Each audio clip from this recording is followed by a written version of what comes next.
What's up, YouTube? This is Too Raw for TV, aka Darth Apocalypse. All right, so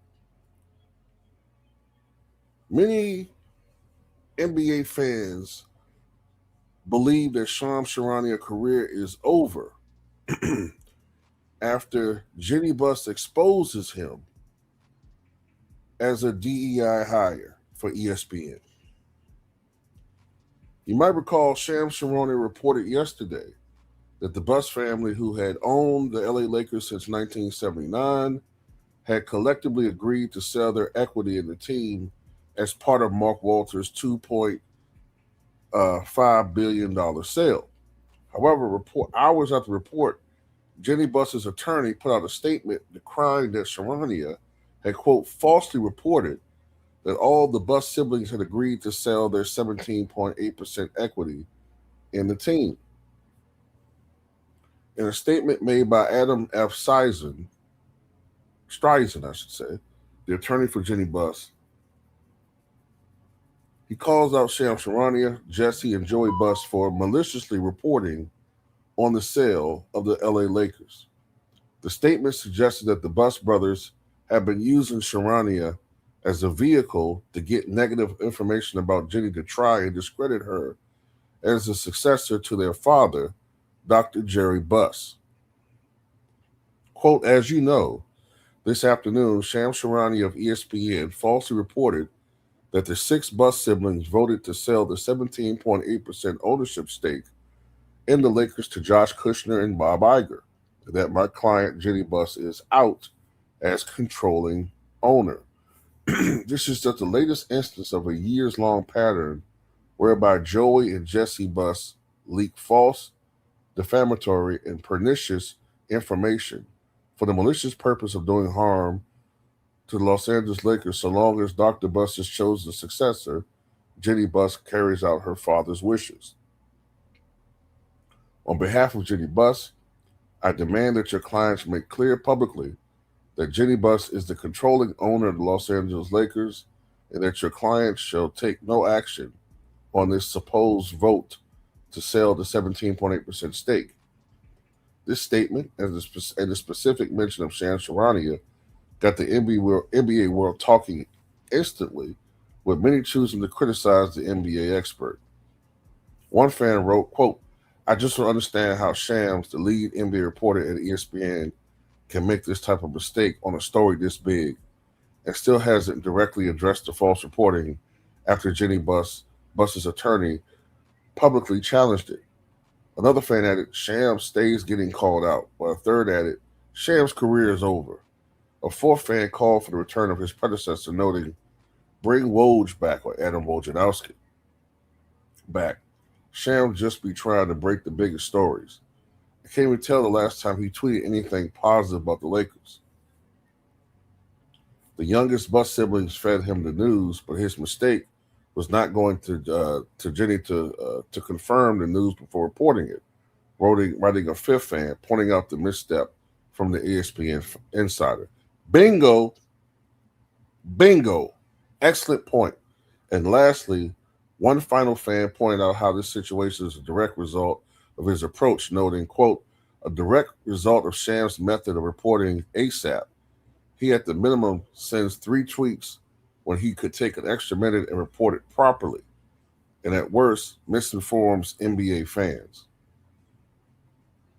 It's clear that Charania's decision not to verify the information he was given through Jenny Buss and her representatives has led to this backlash.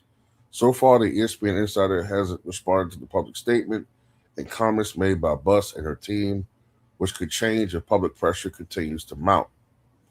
Look, and shout out Dreamers Pro because I saw him do a video on this a couple hours ago. Charania has a history of rushing stories, and he has a history of presenting false information. For instance, with the Kawhi Leonard aspiration scandal, we have seen Shams report information that has proven to not be true about the scandal that was later verified and was later contradicted by what's the guy's name? Torres. The guy that's really been following the story. Uh, and he runs circles around Sham Charania because the reporter, I can't think of his name, first name right now for some reason, but Torres makes sure that he crosses his T's and dots his I's before he presents something. You do get a sense oftentimes that Sham is in a hurry, a rush to try to report things. Also, and I heard Drift make this point too, Shams was the first one to try to discredit Michael Jordan when in the interview that he did with NBC Sports, when he talked about a situation where he was, with some people, and he was asked to make a free throw, and he hadn't touched a basketball in years, and he said he shot it and made it, right? And Shams basically called Michael Jordan a liar, with really no evidence to support that he was lying. He just called him a liar. And then on my channel and other people's channels, we showed you that Michael Jordan was not lying, and he did switch the free throw, right? Everything he said. He was at the property of a friend of his. I forgot exactly who the person was. And at a court, and he was asked to shoot a free throw. He was nervous, hadn't shot a free throw in a year, hadn't shot a basketball in years, but he made it, right? That's the pressure of being Michael Jordan. And there was another, more egg on Shams Charania's face. Let's face it. The only reason why Shams has this job is honestly his rumored connections with Clutch. And when you look at Shams' reporting over the years, he does seem to have a bias against the Lakers, right? And that fan who made the point about Sham not going to Jeanie Buss to verify it, that's an excellent point. When you report a story that big, that the Buss family was going to sell their stake in the team, and you didn't talk to Jeanie Buss, you just went with the brothers who have a known riff or feud with Jeanie. You didn't even go to verify it with her. I don't. One thing I'll say about Adrian Wojnarowski, I don't remember him fumbling stories like this. Not to mention the fact that, look, I have a bit of a stammer, which I try to control, right? None of us are perfect, but sometimes Sham is very tough to listen to on ESPN. With the stuttering and the stammering and the missteps. He just comes across as I mean, fuck it. I'm gonna go use the term. You're DEI higher than me, man. I know he was Woj's protege, but he ain't Woj. I'm sorry, he's not. He's simply not Woj, and he's fucking up too much, man. He looks real shaky.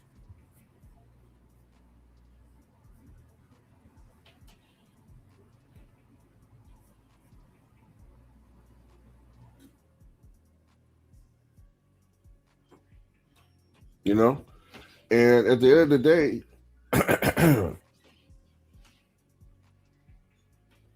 you got people, look, man, when you got people, this ain't like you're talking about some major players here. You're talking about billionaires. You're talking about owners, right?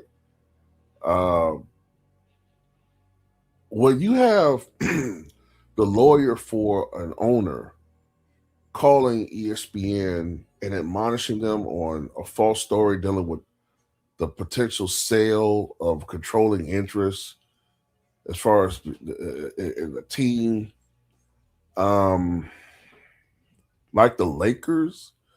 I mean, the NBA franchise in general, that's a misstep. But the Lakers,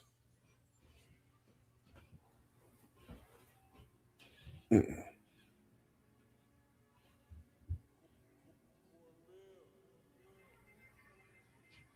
And it seems like a lot of times, it's been some other instances. I just can't think of them. But I think there's been some other instances where Sham has had to go on people's platforms to defend some of his reporting. I just can't think of all of them, but I think there's been some other reports that he's made that were questionable.